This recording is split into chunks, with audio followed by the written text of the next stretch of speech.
मैं डॉक्टर भामा अग्रवाल आपके अपने यूट्यूब चैनल पर आपका स्वागत करती हूँ, अभिनंदन करती हूँ। आइए प्यारे बच्चों, आज हम ध्रुव स्वामिनी नामक नाटक का अध्ययन शुरू करते हैं। इस नाटक के अध्ययन से पूर्व इसे सरल और सहज बनाने के लिए हमें इसकी भूमिका को समझना होगा, जो इस प्रकार है। ध्रुव स्वामिनी नाटक छायावादी साहित्यकार जयशंकर प्रसाद द्वारा रचित है, जो 1933 में प्रकाशित हुआ। यह भारतीय इतिहास के स्वर्ण युग गुप्त काल की पृष्ठभूमि को लेकर रचा गया। इसमें पुरुष सत्तात्मक समाज के शोषण के विरुद्ध नारी के विद्रोह द्वारा उसके अस्तित्व, अस्मिता, अधिकार, अनुचित विवाह से मोक्ष तथा पुनर्लगन की समस्या का समाधान प्रस्तुत किया गया है।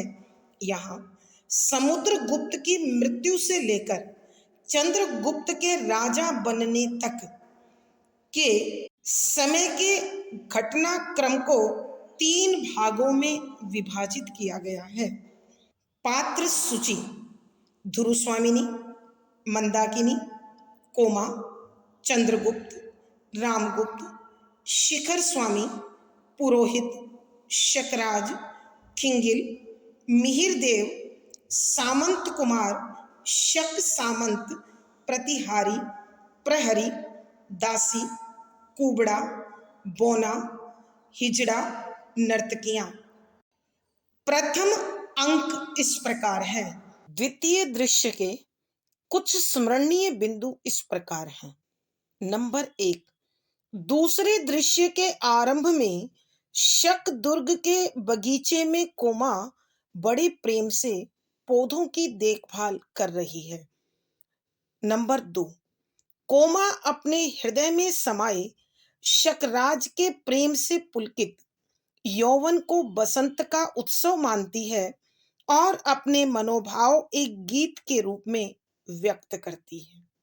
नंबर 3, तभी शकराज अपने ख्यालों में खोया हुआ नग्न तलवार हाथ में लिए वहां आकर टहलने लगता है, मगर कोमा को नहीं देखता। नंबर 4, शकराज के टहलने की आहट से कोमा को उसके आने का पता चलता है। नंबर 5, जहां कोमा शकराज से अनन्य प्रेम करती है, वहां शकराज उसे विलास की सहचरी मानता है और वाग्दत्ता कहकर फुसलाए रखता है। नंबर 6, शकराज खिंगिल के न आने से चिंतित है, अतः कोमा से मदिरा मांगता है। नंबर 7, तभी खिंगिल आकर रामगुप्त द्वारा शर्तों के मानने की सूचना देता है। नंबर 8, शर्तों की स्वीकृति से प्रसन्न शकराज शक सामंतों के साथ अत्यधिक मदिरा और नृत्य के साथ विजय उत्सव मनाता है। नंबर 9, रात्रि बढ़ने के साथ साथ ध्रुव स्वामिनी के लिए शकराज की बेचैनी बढ़ने लगती है। नंबर 10, तभी खिंगिल दुर्ग तोरण में शिविकाएं अर्थात पालकियां आने की सूचना देता है।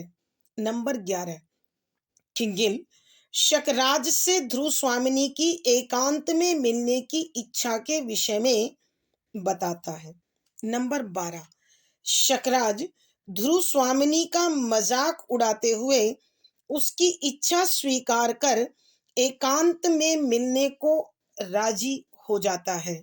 नंबर 13, कोमा शकराज को समझाते हुए कहती है कि आज तुम एक स्त्री को अपने पति से विच्छिन्न कराकर अपने गर्व की तृप्ति के लिए कैसा अनर्थ कर रहे हो और नाराज होती है।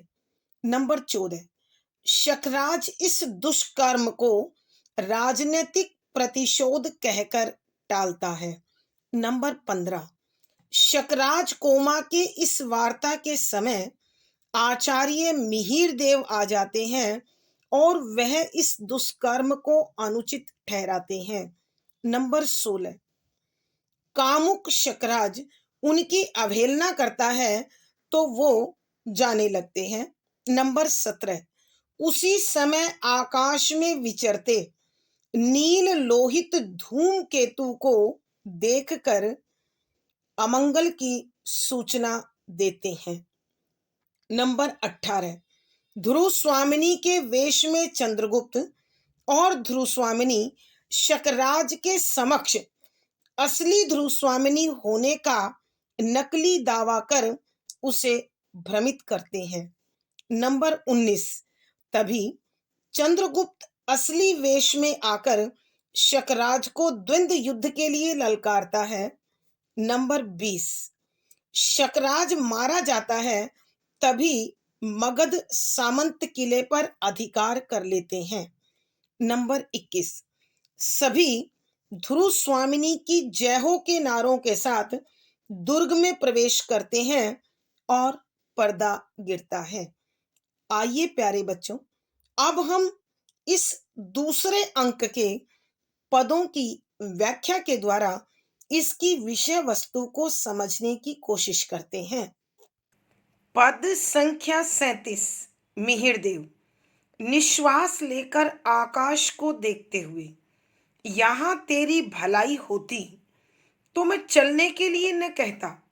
हम लोग अखरोट की छाया में बैठेंगे, झरनों के किनारे दाख के कुंजों में विश्राम करेंगे।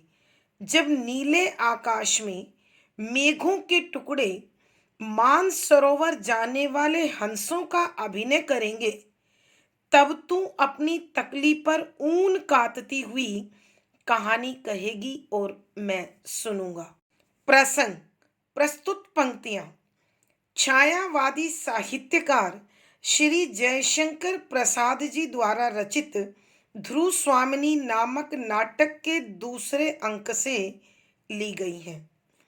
संदर्भ, यहाँ नाटककार जयशंकर प्रसाद ने गुप्तकालीन ऐतिहासिक पृष्ठभूमि को आधार बनाकर कल्पना से एक ऐसा ताना बाना बुना है जिसमें नारी के अस्तित्व, अस्मिता, अधिकार और उसके पुनर्लगन की समस्या का समाधान प्रस्तुत किया गया है।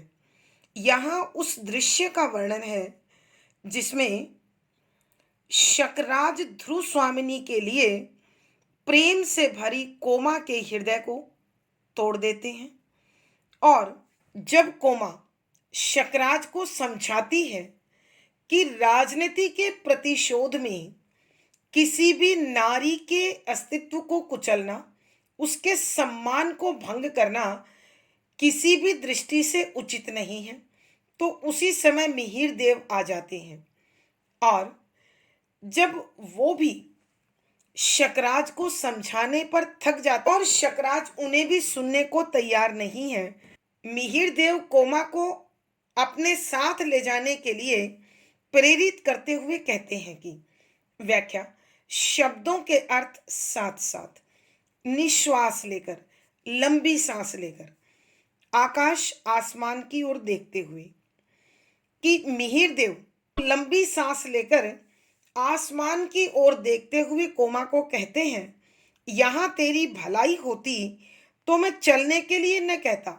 कि कोमा, मैं जानता हूं तुम्हारे प्रेम के भाव को ठेस लगने के कारण, विश्वास टूटने के कारण तुम्हारा मन बहुत दुखी है, और प्रेम जो एक छल है, उस छल में इतना अधिक मोह है, आकर्षण है, लगाव है कि उसे तोड़ना सहज नहीं है।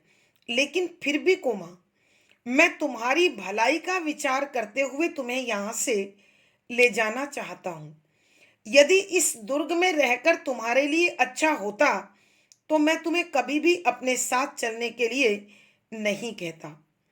चलो, यहाँ से दूर जंगल में जाकर हम अखरोट की छाया में बैठेंगे और झील झरनों के किनारे पर अपने मन की शांति ढूंढेंगे। दाख के कुंजों में, दाख होती है सूखी हुई बड़ी किशमिश, कुंजों बागों में, कि चलो हम दाख के बाग बगीचों में जाकर आराम करेंगे। और जब इस नीले स्वच्छ आकाश में बादल ठीक उसी प्रकार विचरण करेंगे, घूमेंगे, जैसे मानसरोवर तालाब में जाने के लिए प्रवासी हंस आते हैं, वो ठीक उसी प्रकार का दर्शन कराएंगे, उसी प्रकार की आकृति में तैरते हुए दिखाई देंगे। उस समय तू अपनी तकली पर ऊन कातना, और जब तू कहानी कहेगी मैं उस कहानी को सुनूंगा। अर्थात यहाँ मिहिर देव अपनी पालित पुत्री कोमा को बहलाने के लिए हर यथासंभव कोशिश कर रहे हैं।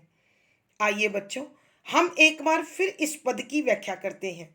यहाँ मिहिर देव कोमा के दुख को समझते हुए लंबी सांस लेते हैं और आसमान की ओर देखते हुए कोमा से कहते हैं कि कोमा, चल हम इस दुर्ग से दूर चलते हैं। मैं जानता हूं कि तेरे प्रेम को, तेरे विश्वास को ठेस लगी है, और प्रेम एक ऐसा मोह, ऐसा छल है जिसे छोड़ पाना आसान काम नहीं है। लेकिन इस दुर्ग में रहना तेरे लिए अच्छा होता तो मैं तुझे कभी भी यहां रहने से नहीं रोकता। चल हम इस दुर्ग से दूर चलते हैं, अखरोट के पेड़ की छाया में बैठेंगे, झरने झील के किनारे पर शीतल जल के साथ अपने मन की शांति ढूंढेंगे, और बड़ी किशमिश के बाग बगीचों में जाकर आराम करेंगे। और जब नीले और स्वच्छ आकाश में तैरते हुए बादल हमें उन प्रवासी हंसों का स्वरूप कराएंगे, दर्शन कराएंगे, जो मानसरोवर तालाब में जाकर विश्राम करते हैं, उस समय तू अपनी तकली पर ऊन काटते हुए जो कहानी सुनाएगी, मैं उस कहानी को बड़े ध्यान और लगाव से सुनूंगा। अर्थात यहाँ मिहिर देव के कहने का अभिप्राय यह है कि कोमा, इस महल में अब तेरे लिए कोई सुख, शांति, आराम और सम्मान नहीं है। इसलिए अपनी सच्ची शांति, मन का संतोष ढूंढने के लिए हम प्रकृति के अंचल में चलते हैं। भावार्थ, यहाँ नाटककार के कहने का भाव यह है कि मिहिर देव अपनी बेटी कोमा के दर्द से वाकिफ हैं, जानकार हैं, इसलिए उसे इस माहौल से दूर ले जाकर कुछ पल उसका ध्यान परिवर्तित कर उसका दर्द कम करना चाहते हैं। विशेष यहाँ नाटककार ने कोमा के हृदय की मार्मिक दशा का सजीव चित्र खींचा है। शुद्ध साहित्यिक खड़ी बोली है, तत्सम प्रधान शब्दावली है, शांत रस प्रसाद गुण है, लक्षणा शब्द शक्ति है, अनुभूति परक बिंब और संवादात्मक शैली है। पद संख्या 38। कोमा, तो चलूं चारों ओर देखकर एक घड़ी के लिए मुझे। मिहिर देव ऊब कर आकाश की ओर देखता हुआ, तू नहीं मानती, वह देख, नील लोहित रंग का धूमकेतु अविचल भाव से इस दुर्ग की ओर कैसा भयानक संकेत कर रहा है। कोमा, उधर देखते हुए तब भी एक क्षण मुझे प्रसंग पूर्वक संदर्भ, यहाँ उस घटना का उल्लेख है जिसमें कोमा शकराज व इस दुर्ग से अत्यधिक प्रेम करती है। जब मिहिर देव उसके टूटे हुए प्रेम भरे विश्वास को तसल्ली देने के लिए उसके बिखरे हुए मन के भावों को समेटने के लिए उसे प्रकृति की गोद में ले जाना चाहते हैं, तो कोमा पल भर अपने इस दुर्ग को, अपने प्रेम को और शकराज को देखकर अपने मन को संभाल लेना चाहती है। और वो कहती है कि व्याख्या, शब्दों के अर्थ साथ साथ, तो चलूं चारों ओर देखकर एक घड़ी के लिए मुझे, कि वो अपने पिता मिहिर देव से कहती है, क्या मैं चलूं?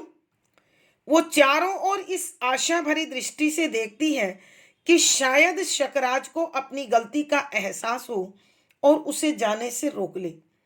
और वो पल भर उन सब पलों को याद कर लेना चाहती है जो इस दुर्ग के कोने कोने में शकराज के साथ बैठकर मिठास भरी बातों में उसने अनुभव किए थे। मिहिर देव जब देखता है कि कोमा अपने प्रेम से समझौता नहीं कर पा रही है तो वह थक जाता है और आकाश की ओर देखता हुआ कोमा को समझाने की कोशिश करता है। तू नहीं मानती कि कोमा, तू मेरी बात नहीं समझ रही है। तू इस प्रेम के धोखे से अपने आप को संभालना नहीं चाहती है। वह देख। और वो आकाश की ओर इशारा करते हुए कोमा को दिखाते हैं कि कोमा वह देख, नील लोहित रंग का धूमकेतु, नीले और लाल रंग वाला, नील नीला लोहित लाल धूमकेतु पुच्छल तारा अविचल स्थिर भाव से, स्थायी भाव से इस दुर्ग की ओर कैसा भयानक संकेत कर रहा है कि देख, वो नीले और लाल रंग का पुच्छल तारा स्थिर होकर इस दुर्ग की ओर बड़ा ही डरावना इशारा कर रहा है। अर्थात अब मुझे ऐसा लगता है कि इस किले के साथ, इस दुर्ग के साथ कुछ न कुछ अनर्थ होने वाला है, अनिष्ट होने वाला है। कोमा उधर देखते हुए तब भी एक क्षण मुझे कि कोमा फिर उस महल को, उस दुर्ग को बड़ी सावधानी से देखती है और कहती है, बेशक अनिष्ट हो रहा हो पिताजी, लेकिन मैं एक बार अपने इस प्रेम को और यहाँ प्रेम से बिताए हर पल के आनंद को अपने अंदर समेट लेना चाहती हूँ। आइए बच्चों, एक बार फिर इस पद की व्याख्या करते हैं। यहाँ जब मिहिर देव कोमा को शक दुर्ग से दूर ले जाकर उसे प्रकृति के पालने में शांति दिलाने की कोशिश करता है, उसके बिखरे हुए मन को समेटने की कोशिश करता है, तो अपने प्रेम से टूटी हुई कोमा हर उस पल को जी लेना चाहती है, महसूस कर लेना चाहती है जो कभी उसने अपने प्रेमी के साथ अर्थात शकराज के साथ प्रेम पूर्ण वार्तालाप और व्यवहार में बिताए थे। इसलिए वो अपने पिता से कहती है, तो पिताजी क्या मैं चलूं? और फिर चारों ओर इस आशा भरी दृष्टि से देखती है कि शायद शकराज को अपनी गलती का एहसास हो और वो उसे जाने से रोक ले। और कहती है, पिताजी एक क्षण के लिए, एक पल के लिए मुझे यहाँ रहने दो। तब मिहिर देव अपनी बेटी की इस जिद के सामने आखिरकार थक जाता है और वह अपनी बेटी कोमा को आकाश में घूमते उस उच्छल तारे को दिखाता है जो अत्यंत अनिष्टकारी है। और वह कहते हैं कि बेटी, तू नहीं मान रही है मेरे साथ चलने को। तुझे इस दुर्ग से, अपने प्रेम से अत्यधिक मोह हो गया है। वह देख आकाश की ओर, ये नीले और लाल रंग का पुच्छल तारा बड़े स्थिर भाव से इस दुर्ग की ओर बड़ा अनिष्टकारी इशारा कर रहा है। अर्थात अब जरूर इस दुर्ग के साथ कुछ न कुछ बहुत बुरा घटित होने वाला है। तब भी कोमा अपने उसी महल में उसी ओर देखती रहती है जिधर शकराज गए हैं और वो कहती है, तब भी क्षण मुझे कि पिताजी चाहे कितना ही अनिष्ट हो, चाहे कितना ही अनर्थ हो, फिर भी मुझे एक पल अपने इस प्रेम के आशियाने में ठहरने दो ताकि मैं एक एक पल को पुनः जी लूं। भावार्थ, यहाँ नाटककार के कहने का भाव यह है कि कोमा का संवेदनशील हृदय अपने प्रेम को त्यागने के लिए तैयार नहीं है। यह उसका अनन्य एकनिष्ठ प्रेम का प्रमाण है। विशेष, यहाँ कोमा एक समर्पित प्रेमिका है, शुद्ध साहित्यिक खड़ी बोली है, तत्सम प्रधान शब्दावली है, करुण रस प्रसाद गुण है, व्यंजना शब्द शक्ति है, अनुभूति परक बिंब है। पद संख्या 39। मिहिरदेव, पागल लड़की, अच्छा मैं फिर आऊंगा, तू सोच ले, विचार कर ले, जाता है। कोमा, जाना ही होगा, तब ये मन की उलझन क्यों? अमंगल का अभिशाप अपनी क्रूर हंसी से इस दुर्ग को कंपा देगा और सुख के स्वप्न विलीन हो जाएंगे। मेरे यहाँ रहने से उन्हें अपने भावों को छिपाने के लिए बनावटी व्यवहार करना होगा। पग पग पर अपमानित होकर मेरा हृदय उसे सह नहीं सकेगा। तो चलूं?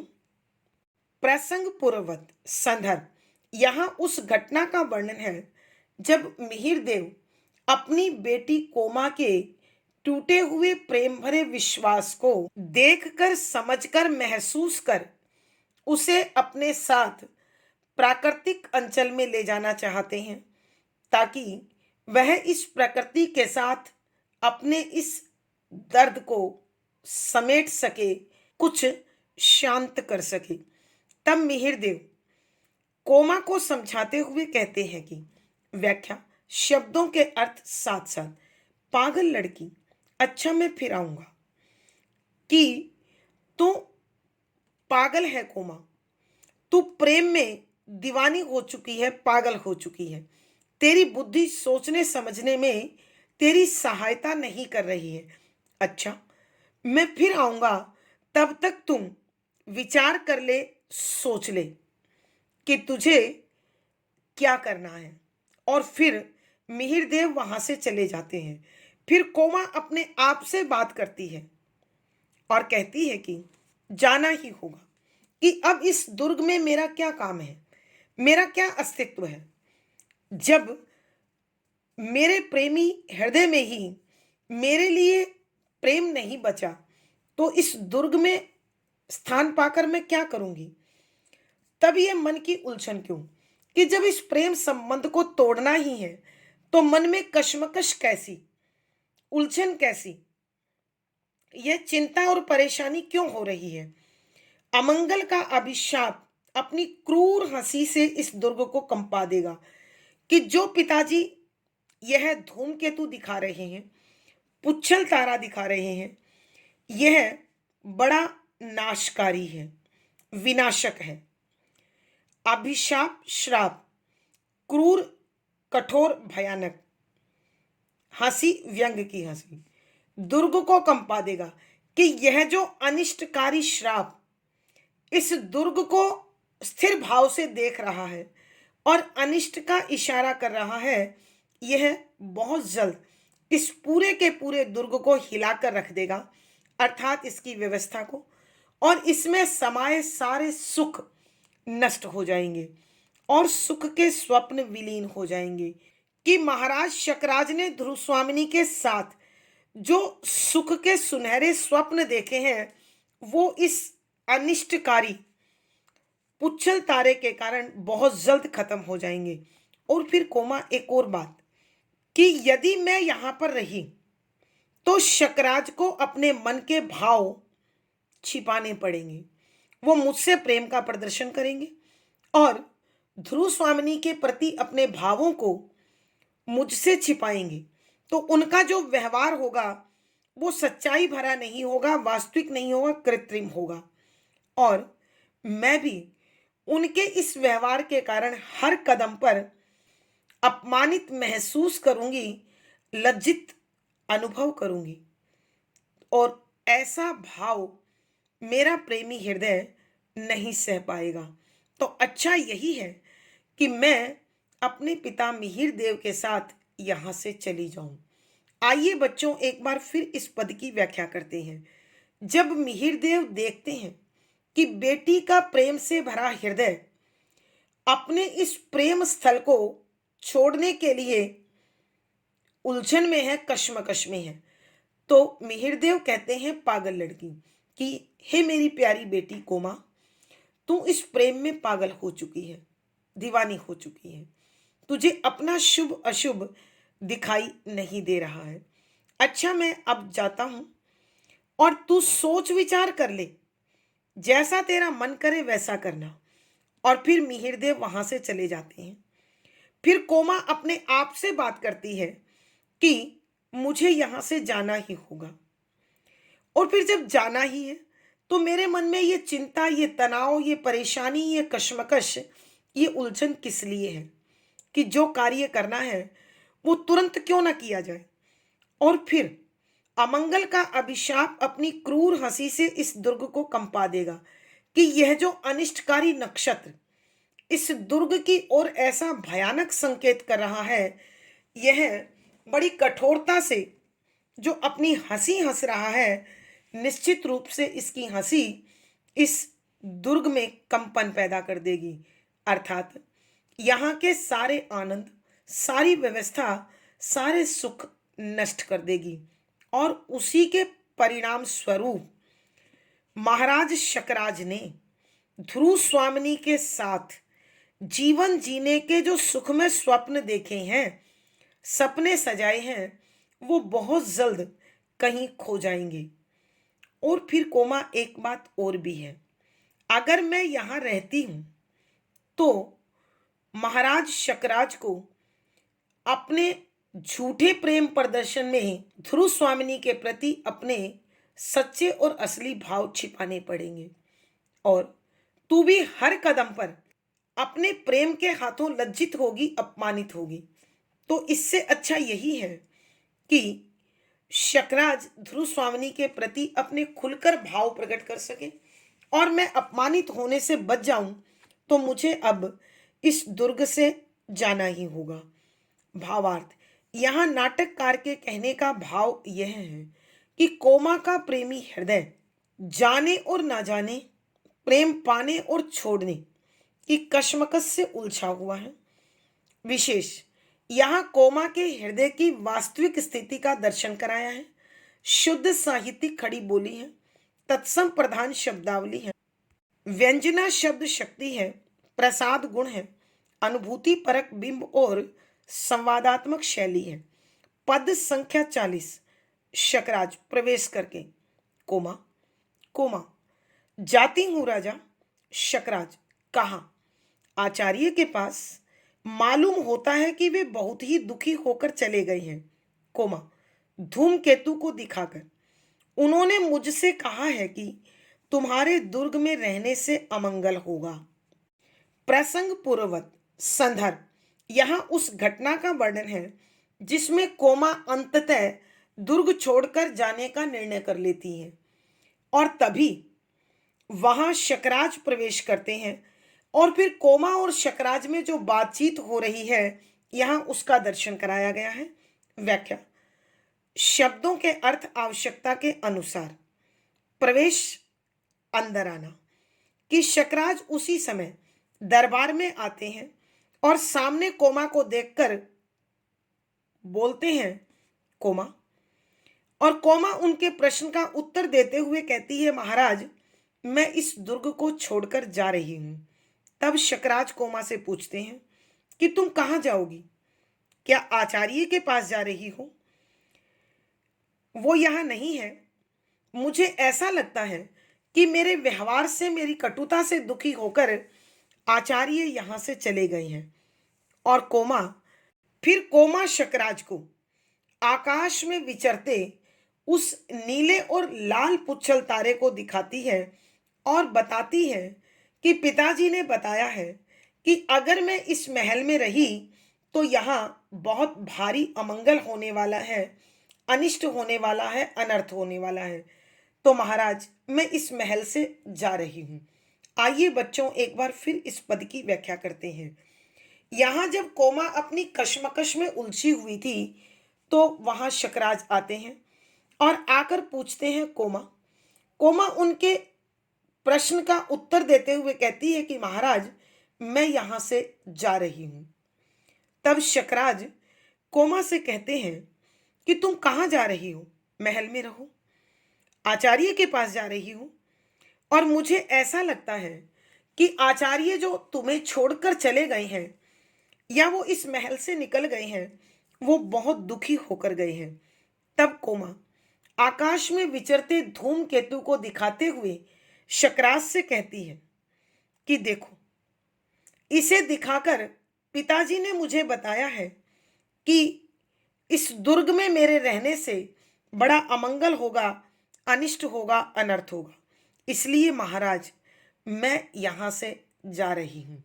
भावार्थ, यहाँ नाटककार के कहने का भाव यह है कि जब जब प्रेमी हृदय को ठेस लगती है वह पूरी तरह से टूट जाता है। विशेष यहाँ कोमा के हृदय का मार्मिक चित्रण हुआ है। शुद्ध साहित्यिक खड़ी बोली है, तत्सम प्रधान शब्दावली है, अभिधा शब्द शक्ति है, प्रसाद गुण है, अनुभूति परक बिंब और संवादात्मक शैली है। आज की कक्षा में प्यारे बच्चों इतना ही। अगली वीडियो में फिर मुलाकात होगी। पिछली वीडियो का लिंक डिस्क्रिप्शन बॉक्स में मिल जाएगा। आशा है पढ़ा गया विषय आपको समझ में आया होगा। अपने भाव व विचार कमेंट बॉक्स में लिखें। वीडियो को लाइक करें, शेयर करें और चैनल सब्सक्राइब करें। आपका दिन और जीवन मंगलमय हो, इसी शुभकामना के साथ आभार, धन्यवाद।